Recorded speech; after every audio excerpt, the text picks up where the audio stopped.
Hello views, welcome to I dream media. Welcome to talk show with Harshini. Lalithamma గారు alias లలిత కుమారి. మీరు ఈవిడ్ని చాలా సినిమాల్లో చూసుంటారు. మీకు కొన్ని పేర్లు చెప్పాల్సిన పేర్లు అంటే గీతా గోవిందం, సీతారామం, రీసెంట్గా వచ్చిన హనుమాన్ మూవీలో కూడా యాక్ట్ చేశారు. మంచి ఆర్టిస్ట్. మిమ్మల్ని డైరెక్ట్ పరిచయం చేస్తాను, ఇక లేట్ చేయను. లలిత గారు నమస్తే అండి. నమస్తే అమ్మ. అందరూ లలితమ్మ లలితమ్మ అని ఎక్కువ పిలుస్తారేమో కదా లలిత గారు కంటే. పిల్లలు బామ్మ అమ్మమ్మ అంటారు, కొంచెం పెద్దవాళ్ళు అమ్మ అని అంటారు, లలితమ్మ అని. నేను మీరు కలిసి ఒక 2 ప్రాజెక్ట్స్ చేసామా, ఇప్పటికి 3 అనుకుంటా, ఒకటి గుర్తులేదు నాకు లాంగ్ బ్యాక్. 2 చేశాను. అంతకుముందు కూడా నేను మిమ్మల్ని కలిసాను, ఏ మూవీలో కలిసాను గుర్తులేదు. బట్ రీసెంట్గా అయితే అదొక ఓం శాంతి ఒకటి, భగవంతుడు ఒకటి. నైస్ అమ్మ. అంటే నేను మిమ్మల్ని షూట్లో చూసినప్పుడు నేను అనుకున్నాను అనమాట, అంటే ఎంత చక్కగా ఎంత ఎంతూసియాస్టిక్గా షూటింగ్కి వస్తారు. అంటే చక్కగా మీవన్నీ మీరు మీ సామాగ్రి అంతా సర్దుకొని నీట్గా పొద్దున్నే లేచి ఒక 4ంటికి చక్కగా షూటింగ్కి వస్తారు. ఆ షూటింగ్లో కూడా అంటే షూటింగ్ అన్న తర్వాత చాలా అన్కంఫర్టబుల్ సిచ్యువేషన్స్ ఉంటాయి. ఎండలో కూర్చోవాలి, బయట కూర్చోవాలి, గంటలు నిల్చోవాలి. బట్ వాటన్నిటికి కూడా మీరు నవ్వుతూ చక్కగా షూటింగ్ చేశారు. ఇష్టమైన ప్రొఫెషన్ అయితే కష్టమైనా కూడా ఇష్టంగా చేస్తాను. చెప్పండి అమ్మా, మీరు ఎక్కడి నుండి? మా ప్రాపర్ నూజివీడు దగ్గర విసినపేట అండి. మా ఫాదరు స్కూల్ టీచర్ చేసేవారు. అక్కడ తర్వాత మ్యారేజ్ అయిన తర్వాత విజయవాడ వచ్చాం. అక్కడ కొద్ది కాలమే ఉన్నాం. తర్వాత ఏలూరు నుంచి అటాటా తిరిగి ఫైనల్గా హైదరాబాద్లో సెటిల్ అయ్యాం. ఉద్యోగం అంటే ఏం చేసేవాళ్ళు మీరు? స్టార్టింగ్ హౌస్ వైఫేనమ్మా. తర్వాత మా హస్బెండ్ వచ్చేసి ఇరిగేషన్ డెవలప్మెంట్ కార్పొరేషన్లో టైపిస్ట్ కమ్ కంప్యూటర్ ఆపరేటర్ చేశారు. నేను వచ్చేసి వర్క్ ఛార్జ్డ్ ఎంప్లాయీ అండి. సారీ ఏంటమ్మా? వర్క్ ఛార్జ్డ్ ఎంప్లాయీ అంటారు. అయితే వర్క్ ఛార్జ్డ్ ఎంప్లాయీ అయినా నాతో మొత్తం టైపింగ్ వర్క్, ఆఫీస్ వర్క్ అన్నీ అవే చేసేదాన్ని. Work charger employee. Work charger employee అంటే మనకి ఫీల్డ్లో వర్క్ చేస్తూ ఉంటారు కదా, వర్క్ ఇన్స్పెక్టరు, హెల్పరు అట్లాగనమాట. ఓకే. అదే క్వాలిఫైడ్ అని చెప్పేసి నాతో టైపింగ్ వర్క్ అది చేయించుకునేవారు. అవునా, మీరేం చదువుకున్నారు? నేను ఎంఏ ఎల్ఎల్బి అండి. English Telugu type higher. Okay. Computer 95-96లో డిటిపి ఆపరేటరు, ఎంఎస్ ఆఫీస్ చేశాను. అప్పో, అంటే తర్వాత ఉద్యోగం చేశారా మరి? ఫస్ట్ హౌస్ వైఫ్ అన్నారు కదా. 89 నుంచి 2002 వరకు జాబ్ చేశానండి. ఇక్కడ ఏం జాబ్ చేశారు? వర్క్ ఛార్జ్డ్ ఎంప్లాయీగా చేశాను. సేమ్ అదే. తర్వాత విఆర్ఎస్ పెట్టేశానండి.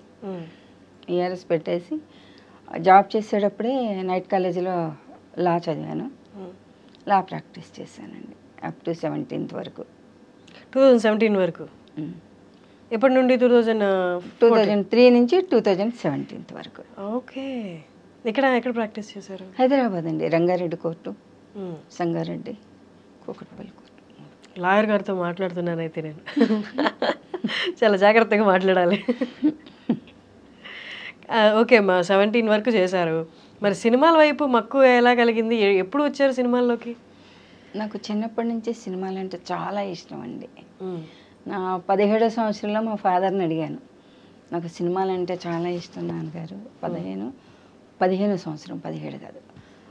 అడిగితే అప్పటి కాలం వాళ్ళకి విలేజ్ పీపుల్ సహజంగా ఒక 5,000 ఖర్చు పెడితే సినిమాల్లోకి వెళ్తే ఎంతవరకు సక్సెస్ అవుతావు అన్నది తెలీదు.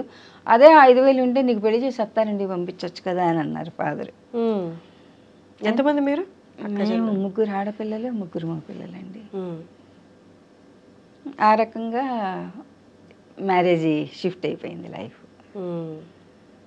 తర్వాత ఇక్కడికి వచ్చిన తర్వాత కూడా ట్రై చేసా, కానీ ఆఫీసులు అవి తెలియక ప్రాపర్ వేలో వెళ్ళకపోతే మళ్ళీ మనకి ఇబ్బంది అవుతుంది అని చెప్పేసి డ్రాప్ అయిపోయాను అనమాట. దీంట్లో సిటీ కేబుల్లో స్క్రోల్ వస్తుంటే నేర్పిస్తాము, 3 సినిమాలు 3 ఇవి సీరియల్స్ చేసేంత వరకు ఆఫీసులు చూపిస్తాము. అవునవును, అడ్వర్టైజ్మెంట్ చూసి దానికి కూడాను 1 సంవత్సరం భయపడ్డా వెళ్ళడానికి. తర్వాత ధైర్యం చేసి వెళ్ళా, కనీసం ఆఫీస్ అడ్రస్లు, ఫోన్ నెంబర్ల కోసం అని. మీ హస్బెండ్ ఒప్పుకున్నారా? ఆయన సపోర్టివ్గా ఉండేవాళ్ళు. మనము తప్పు చేయనంత వరకు ఎవరికే భయపడక్కర్లేదు. మన అంతరాత్మకి మనం సమాధానం చెప్పుకోగలిగితే చాలు అనే మెంటాలిటీ. అక్కడికి వెళ్ళారు, ఆఫీసులకి వెళ్ళారు. ఆయన పాపం చూసి మీకు ట్రైనింగ్ అవసరం లేదమ్మా అని చెప్పేసి కుర్రాన్ని ఇచ్చి పంపించేవారు. అయితే అమౌంట్ అది కట్టేసాను, వాళ్ళు అడిగిన అమౌంట్ కుర్రాన్ని ఇచ్చి పంపించేవారు. ఆఫీస్కి ఇంత అని చెప్పి అతనికి పే చేయండి అని. ఆ రకంగా ఫస్ట్ నేను సుబ్రహ్మణ్యం ఫర్ సేల్ చేశానమ్మా. కుర్రాన్ని నుంచి పంపించడం అంటే ఏంటి? ఆఫీసులకి, ఆఫీస్ అడ్రస్లు నాకు తెలియవు కదా.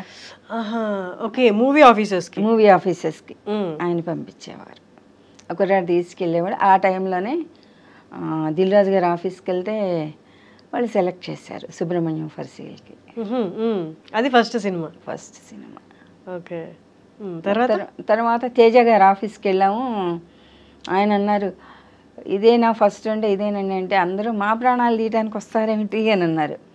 ఎవరో ఒకళ్ళు ఇనిషియేటివ్ తీసుకోకపోతే మేము ఎట్లా వస్తామండి, మీరు ఆపర్చునిటీ ఇవ్వండి, నచ్చితే కంటిన్యూ చేస్తాం, లేదు అంటే డ్రాప్ అయిపోతాం అని. ఆ రకంగా ఆయన తీసుకున్నారు తేజ గారు.